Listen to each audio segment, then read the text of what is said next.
குழந்தை சப்பியா இருந்துச்சுன்னா குழந்தை ஹெல்த்தியா இருக்குன்னு ஒரு கான்செப்டுக்கு வந்துட்டாங்க. அது தவறான கான்செப்ட்.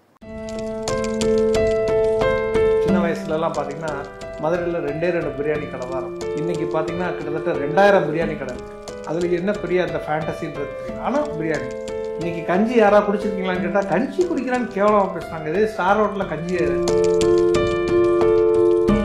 இன்னைக்கெல்லாம் ஒரு பிரியாணி சாப்பிட்டு ஒரு கோக் சாப்பிடணுன்றது ஒரு எழுதப்படாத ஒரு சட்டம் மாதிரி ஆயிடுச்சு. நான் கேஎஃப்சி போனேன், 4 சிக்கன் ஃப்ரைட் சிக்கன் சாப்பிட்றது தப்பு கிடையாது. ஆனால் ஃப்ரைட் சிக்கனோட சேர்த்து ஒரு பெப்சி சாப்பிட்றதும் தவறு.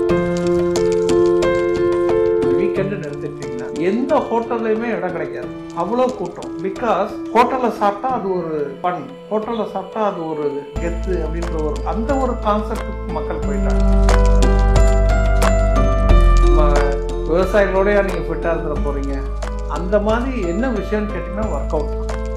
நீங்கள் பேசிக் ஒர்க் அவுட் பண்ணுங்கள், நல்ல ஃபுட்டு சாப்பிடுங்க, வில் பி ஹெல்த்தி. 6 பேக் இருக்கவன் தான் பெஸ்ட்டு அப்படின்லாம் ஒன்றும் கிடையாது.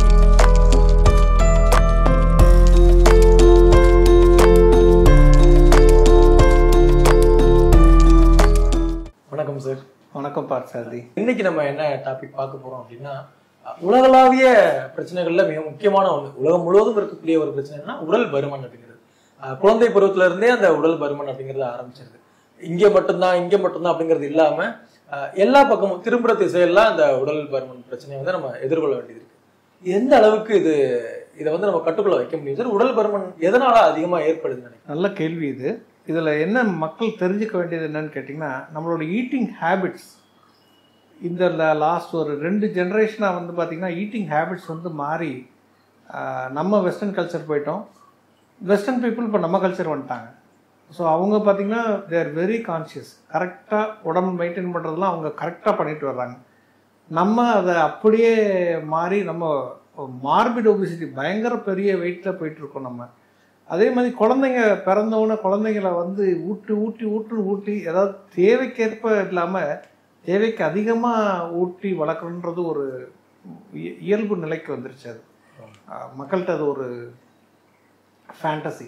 அது ஒரு அப்படியே குழந்தை சப்பியாக இருந்துச்சுன்னா குழந்தை ஹெல்த்தியாக இருக்குன்னு ஒரு கான்செப்டுக்கு வந்துட்டாங்க. அது தவறான கான்செப்ட். குழந்தை ஒல்லியாக இருக்குன்னா வீக்காக இருக்குது, வியாதி இருக்குன்னு அர்த்தம் கிடையாது. அது நார்மலாக இருக்கணும், ஆக்டிவாக இருக்கணும். குழந்தைய விளையாடுறவரோட ஃபிசிக்கல் ஆக்டிவிட்டி, குழந்தைகளுக்குள்ள ஃபிசிக்கல் ஆக்டிவிட்டி டைமும் ரொம்ப குறைஞ்சிருச்சு. எல்லாமே இப்போ ஃபோன் கேஜெட்ஸில் உட்காந்துட்டாங்க. யாருமே கிரவுண்டில் போய் விளையாண்டு அந்த ஒரு கிரவுண்டில் போய் விளையாடுறது, ஒரு வீட்டு வாசலில் விளையாடுறதுன்றதுலாம் வந்து இன்றைக்கி வந்து அது டோட்டலி அவுட் ஆஃப் கொஸ்டின். அதில் யாரும் இப்போ விளையாண்டு நான் பார்த்ததில்லை. சரி, நீங்கள் இப்போ சொல்லும்போது ஒரு விஷயம் நோட் பண்ண முடிஞ்சது. அதாவது குழந்தை அப்படின்னா நல்ல ஜப்பியா அழகா அப்படியே குண்டா இருக்கணும் அப்படின்னு தான் ஆசைப்படுறோம். எல்லாரோட எண்ணமும் அதான். விளம்பரங்களும் சரி, திரைப்படங்களையும் சரி, நம்ம அதை தான் பார்க்க முடியுது. அவங்களும் வந்து குழந்தைன்னா இப்படி நல்ல ஜப்பியா இருந்தாதான் அழகு அப்படிங்கிறத காட்சிப்படுத்துறாங்க. நம்ம வாழ்க்கை கெட்டு போறது காரணமே இந்த விளம்பரம் தான். ஏன்னா விளம்பரத்தை பார்த்து தான் டைவர்சிஃபை ஆகி போயிட்டே இருக்கும். இப்போ 2 வாங்கினா 1 ஃப்ரீன்றான். ஏன்னா நீங்கள் எடுக்க போகிறது ஒரு சட்டை, ஆனால் நம்ம போய் எடுத்துகிட்டு வர்றது 4 சட்டை. அந்த மாதிரி ஆயிடுது. அதே தான் எல்லாத்துலேயும். ஒரு பிரியாணின்றது நான் சின்ன வயசுலலாம் பார்த்தீங்கன்னா மதுரையில் 2 பிரியாணி கடை தான் இருக்கும். இன்னைக்கு பார்த்தீங்கன்னா கிட்டத்தட்ட 2000 பிரியாணி கடை இருக்கு. அதில் என்ன பெரிய அந்த ஃபேண்டசின்றது தெரியும். ஆனால் பிரியாணி நீங்கள் நான்வெஜ் அப்படின்னாலே பிரியாணிங்கிற ஒரு நான்வெஜ்ன்னு கிடையாது, ஃபுட்டுனாலே பிரியாணி. நான் என்ன சாப்பிட்டீங்க, நான் பிரியாணி. அது ஒரு கெத்து அப்படி ஆயிடுச்சு இப்போ. So that is a bad habit. இன்னைக்கு கஞ்சி யாராவது குடிச்சிருக்கீங்களான்னு கேட்டால் கஞ்சி குடிக்கிறான்னு கேவலமாக பேசுகிறாங்க. இதே ஸ்டார் ஹோட்டலில் கஞ்சி கலையத்தில் கஞ்சி தர்றான், அதை ஃபேமஸாக ரொம்ப பிடிச்சி வாங்கி சாப்பிட்றாங்க. ஹேபிட்ஸ் தான் மெயின் ரீசன்.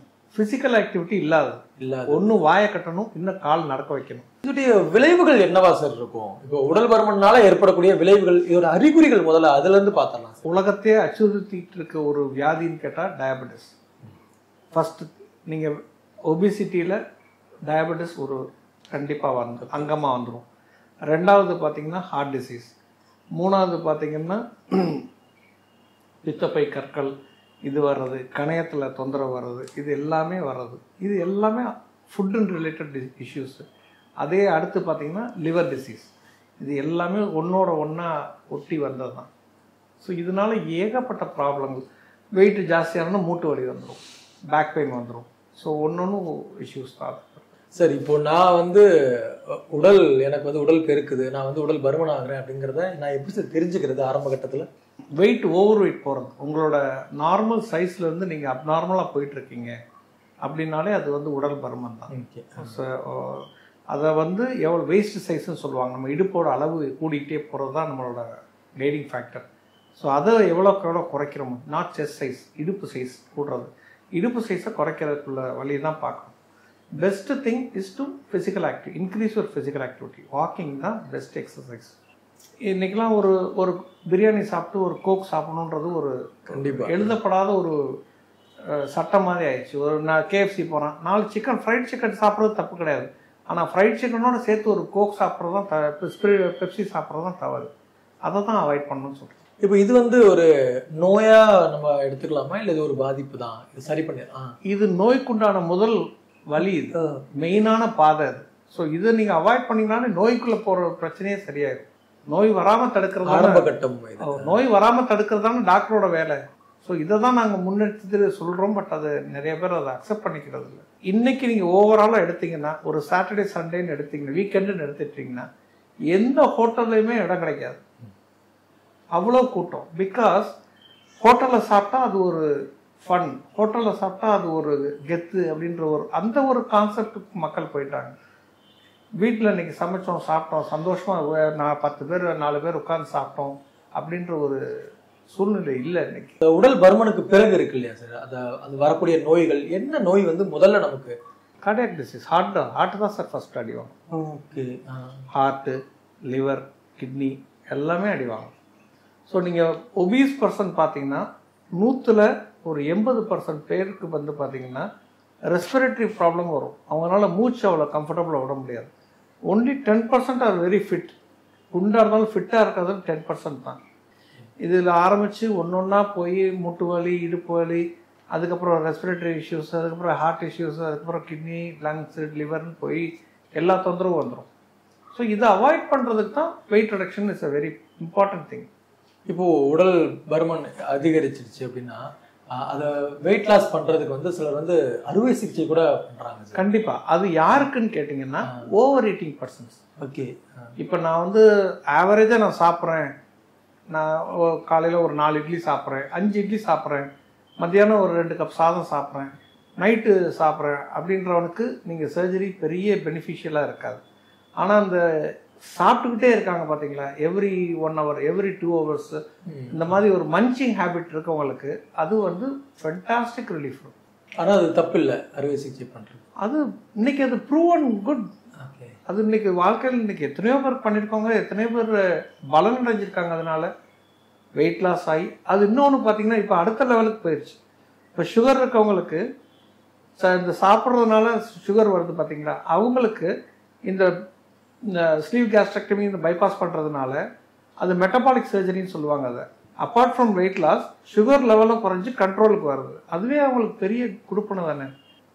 சரி, இப்போது உடல் பருமன் ஆனதுக்கப்புறம் அதை குறைக்கிறதுக்காக நம்ம அறுவை சிகிச்சை வந்து பண்ணுறோம். இதே நேரத்தில் ஆப்போசிட்ஸ் நம்ம பார்த்தோம்னா, சாதாரணமாக ஏதாவது ஒரு ஆப்ரேஷன், நம்ம ஏதாவது ஒரு சர்ஜரி பண்ணோம்னா ஆட்டோமேட்டிக்காக வந்து ஒரு 1 or 2 months வந்து வெயிட் கெயின் ஆகிடுது, குண்டாயிடுறேன் அப்படிங்கிற ஒரு ஃபீல் பண்ணுறாங்க. சிம்பிள் ரீசன் சார், நான் உங்களுக்கு சொல்லணும்னா சொல்கிறேன். யூட்ரஸ் எடுக்கிறோம், யூட்ரஸ் எடுத்து என்ன சொல்கிறோம், டாக்டர் என்ன சொல்கிறோம், ஒரு 3 வாரம் ரெஸ்ட் எடுங்கன்னு சொல்கிறோம். பொதுவாக 3 வாரம் ரெஸ்ட் எடுங்கன்னு சொல்கிறது படுத்தே இருக்குன்றது அதோட அர்த்தம் கிடையாது. Okay, you can do your basic life duties. Weight தூக்காத, ரொம்ப ஸ்ட்ரெயின் பண்ணாதன்றது தான் அதோட அர்த்தம். மக்கள் அதை தப்பாக புரிஞ்சுக்கிட்டு அந்த 3 வாரம் ஃபுல் ரெஸ்ட்டு, ஃபுல் கட்டுறது. ஏன்னா ஆப்ரேஷன் பண்ணிட்டாங்க, வீக்காக இருக்காங்கன்னு சொல்லி ஜூஸு, பலவிதமான உணவு என்னென்ன கிடைக்குதோ எல்லாத்தையும் வர்றவங்களும் கொடுக்குறாங்க, இருக்கவங்களும் கொடுக்குறாங்க. போட்டு தேர்த்தி எல்லாம் சும்மா இருந்தவங்கள 40 கிலோ இருந்தவங்கள 60 கிலோ ஆக்கி வச்சிடறாங்க. பேஷண்ட் வரும்போது எங்கள்கிட்டே சண்டை போடுவாங்க, சார் நல்லா இருந்தேன், ஆப்ரேஷன் பண்ணணும்னு வெயிட் போட்டேன் அப்படிம்பாங்க. ஆப்ரேஷன் பண்ணணும் நீங்கள் நடக்கலாமா, அதுக்கு நாங்கள் என்ன பண்ணுறது? நீங்கள் நடக்கணும்ல, மினிமலாக நடந்தால் ஒன்றும் பிரச்சனை வராது. உங்களை ஸ்ட்ரெயின் பண்ணி இன்னும் 20 கிலோமீட்டர் நடந்துட்டு வாங்க, 20 கிலோமீட்டர் சைக்கிளில் போயிட்டு வாங்கன்னு நாங்கள் சொல்லலை. சிம்பிள் வாக்கிங் ஒரு ½ அன் ஹவர் நடந்தீங்கன்னா வீட்டுக்குள்ளேயே. ஆமா. இப்போ பிரெக்னன்சில கூட நிறைய பிரச்சனைகள் வருது. உடல் எடை அதிகமா இருக்கிறவங்களால வந்து ஈஸியா பிரெக்னன்சிலேயே வந்து இது பண்ண முடியல அப்படிங்கிற அந்த விஷயம்லாம் வருது. அதோட காரணத்தை சொல்றேன். அந்த சைல்ட்ஹுட் ஒபிசிட்டியோட எஃபெக்ட்ஸ் தான் எல்லாமே. இன்னைக்கு வந்து தெருவுக்கு தெரு ஃபெர்டிலிட்டி சென்டர்ஸ் வர்றதுக்கு காரணம், அதாவது செயற்கை கருத்தரிப்பு மையம் வர்றதுக்கு காரணமே பார்த்தீங்கன்னா அந்த சைல்ட்ஹுட் ஒபிசிட்டி. எஸ்பெஷலி பொண்ணுங்களுக்கு வந்து அந்த சிக்கன் இந்த மாதிரி ஓவர் ஈட்டிங், அதனால வர்ற பாதிப்பு, அதனால கணையம் இந்த செனமுட்டை, யூட்ரஸ் இதில் வர்ற ஒரு பாதிப்புகள்னால மெட்டபாலிக்கலாக நடக்கிறதுனால அதனால பாதிப்பு ஏற்படுது. முடிஞ்ச வரைக்கும் ஃபிசிக்கல் ஆக்டிவிட்டி தான், நான் வேற ஒன்றுமே சொல்லலை. ஃபிசிக்கல் ஆக்டிவிட்டி இம்ப்ரூவ் பண்ணுங்க, வெயிட் ரெடியூஸ் பண்ணுங்க, நல்லா இருப்பீங்க. சார் உங்களை பொறுத்தவரை ஆரோக்கியமான உணவு இத்தனை வேலை அப்படின்னா அது என்ன சார்? பிரேக்ஃபாஸ்ட் வந்து ஒரு ராஜா மாதிரி சாப்பிடணும், லஞ்சு ஒரு ஆவரேஜ் மேன் மாதிரி சாப்பிடணும், டின்னர் ஒரு பெக்கர் மாதிரி சாப்பிடணும். இதுதான் ஸ்டாண்டர்ட். ஆனால் சார் இப்போ வந்து காலங்கள் மாறிடுச்சு. நம்ம நைட் ஷிஃப்ட் அதிகமாக ஒர்க் பண்ணுறதுக்கு போகிறோம். Night 12 o'clock 3 o'clock morning 4 o'clock நம்ம பிரியாணி சாப்பிட ஆரம்பிச்சிடுறோம். அது ஒரு லைஃப் ஸ்டைலே சேஞ்ச் ஆகிடுதுல்ல சார்? இதே இது நீங்கள் அந்த காலத்தில் என்ன சாப்பிட்ருப்பீங்க? அந்த டயத்தில் பசிச்சா 2 பழம் சாப்பிட்டு பேசாமல் படுத்துருப்பீங்க. இன்னைக்கு அது இல்லை. இன்னைக்கு எல்லா இடத்துலையும் கடை திறந்து வச்சுருக்கான். பர்கர்ன்றீங்க, பிஸான்றீங்க, வேஃபிள்ன்றீங்க, எல்லாமே சுகர் ஐட்டம்ஸ். ஸோ ஒரு வேஃபிள் சாப்பிட்டீங்கனாலே 300 கேலரி ஓடி போயிடுது, 250-300 கேலரி ஓடி போகுது. வித் ஐஸ்கிரீம் சாப்பிட்டீங்கன்னா அப்புறம் எங்கே கண்ட்ரோல் வரும் உங்களுக்கு? அதனால வெயிட் கெயின் கண்டிப்பாக இருக்க தான் செய்யும். அப்போ குண்டா இருக்கிறவங்கள பார்த்தா அவங்க ஆரோக்கியமானவங்களா இல்லை அப்படிங்கிற மாதிரி ஒரு ஒப்பீனியன் வச்சுக்கலாமா? நான் அப்படி சொல்ல வரல. நீங்கள் வந்து அதை தான் நான் சொல்ல வரேன், ஃபிசிக்கலாக ஃபிட்டாக இருக்கணும். இப்போ நீங்கள் ஒரு எக்ஸாம்பிள் சொல்கிறேன். ஆக்டர் பிரபு இருக்கார், அவர் இஸ் ஃபிசிக்கலி ஃபிட்.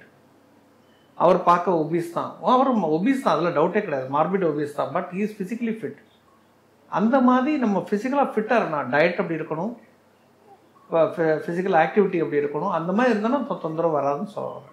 நம்மளோட மருத்துவத்தோட முதன்மையான ஐடியாவே அதுதான். You have to avoid complications. காம்ப்ளிகேஷன்ஸ்லேருந்து போயிட்டு வெளியே வர்றதுல பிரயோஜனம் இல்லை, போகாமல் தப்பிக்கிறது தான் நல்லது. சோஷியல் மீடியாவில் நீங்கள் பார்த்தீங்கனாலே தெரியும், இன்ஸ்டாகிராம் இன்ஃப்ளூயன்சர்ஸ் எல்லாமே ஒரு விஷயம் என்ன பண்ணுறாங்க அப்படின்னா, வெயிட் கெயின் பண்ணுறாங்க, அப்புறம் வெயிட் லாஸ் பண்ணுறாங்க. சடனாக பார்த்தா ஒரு 120 kg இருக்காங்க, அதுக்கப்புறம் பார்த்தா ஒரு 80 kg வராங்க. இது வந்து எந்த மாதிரியான ஒரு சிக்கலை சார் நமக்கு கொண்டு வந்து கொடுக்கும்? உடல் ரீதியான மாற்றங்கள் எதுவும் நமக்கு கொடுத்து? என்னோட பர்சனல் ஒப்பீனியன் என்னன்னா, இது வந்து சும்மா மக்களை அட்ராக்ட் பண்ணுறக்காண்டி பண்ணுறது. இது வந்து அவேர்னஸ் கொடுக்குறக்காண்டி பண்ணுறது இல்லை, அவங்களோட அட்டென்ஷன் கிரியேட் பண்ணுறக்காண்டி பண்ணுறது. சினிமாக்காரங்க பண்ணலாம், ஏன்னா அவங்களுக்கு வந்து அது தொழில், அதனால் அவங்க பண்ணலாம். மற்றவங்க வந்து இது பண்ணுறது வந்து எனக்கு என்னமோ அது இட்ஸ் நாட் ஃபேர். அதில் வந்து அவங்களுக்கு பாதிப்பு தான் ஏற்படும். நீங்கள் சொன்ன மாதிரி ஜிம்மில் பண்ணிவிட்டு எக்ஸ்டென்சிவாக ஜிம்மில் ஒர்க் அவுட் பண்ணிட்டு டெத்து வருது அப்படின்றீங்கல்ல, இந்த மாதிரி பிரச்சனைகள் அதில் போய் நிற்கும். இவங்க வந்து ஃபியூச்சரில் என்ன மாதிரியான பிரச்சனைகள்லாம் சார் எதிர்கொள்வாங்க? கண்டிப்பாக அவங்க ஃபியூச்சருக்கு போகிறாங்களான்றதே ஒரு சந்தேகம் தான். என்னை பொறுத்த வரைக்கும் அந்த மிடில் ஏஜ் கிராஸ் பண்ணுறது கொஞ்சம் கஷ்டம். சரி, இது இள வயது மரணங்கள் அப்படிங்கிறது அது வந்து ஒரு ஆக்சிடென்ட்லையோ அந்த மாதிரினா கூட நமக்கு ஒன்றும் தெரியாது. ஆனால் நல்லா நடந்து போய்கிட்டு இருப்பாங்க, நம்ம கண்ணு மட்டும் தான் இருப்பாங்க, போய்கிட்டு இருப்பாங்க. திடீர்னு ஒரு அப்படியே நெஞ்ச பிடிப்பாங்க, இல்லை மயங்கிடுறாங்க, அப்படி விழுந்துடுறாங்க, பார்த்தா டெத்துங்கிறாங்க. இந்த 35 வயசை தாண்டதே பெரிய விஷயமா இருக்கு. சரி, இப்போ இன்னைக்கு வந்து பார்த்தீங்கன்னா வாழ்க்கையில் ஸ்ட்ரெஸ் ஒரு பெரிய ஃபேக்டர் ஆயிடுச்சு. எவ்ரிபடி சும்மா இருக்கவனே ஸ்ட்ரெஸ்ஃபுல்லாக இருக்கான்.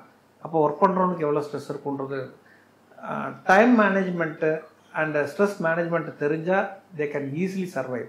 ஒரு கஷ்டமும் இல்லாமல் நிம்மதியாக வாழலாம். எதுக்காண்டி ஸ்ட்ரெஸ் ஆகிறோன்னு தெரியாமலே ஸ்ட்ரெஸ் ஆகுறாங்க, அதுதான் கஷ்டம். பெண்களுக்கு பார்த்தீங்கன்னா அவங்க உடல் பருமனால என்னென்ன மாதிரியான இஷ்யூஸ் அவங்க ஃபேஸ் பண்ணுறாங்க? இப்போது மலட்டுத்தன்மை நம்ம சொல்கிறோம் இல்லையா, அந்த ஒரு விஷயம். அப்புறம் வந்து இள வயதிலேயே வந்து அந்த பருவம் தவறி பெரிய மனுஷங்களாகிறது, அந்த ஒரு விஷயமா இருக்கு. நான் அதை எல்லாம் தான் சார் சொல்கிறேன். அது எல்லாமே காரணம் பார்த்தீங்கன்னா ஒரு சைல்டுஹுட் ஒபிசிட்டி சிறு வயதில் வந்து வெயிட் கெயின் இருக்கிறதுனால வர்ற மாற்றங்கள், மெட்டபாலிக் சேஞ்சஸில் வந்து எல்லாமே மாறிடுது.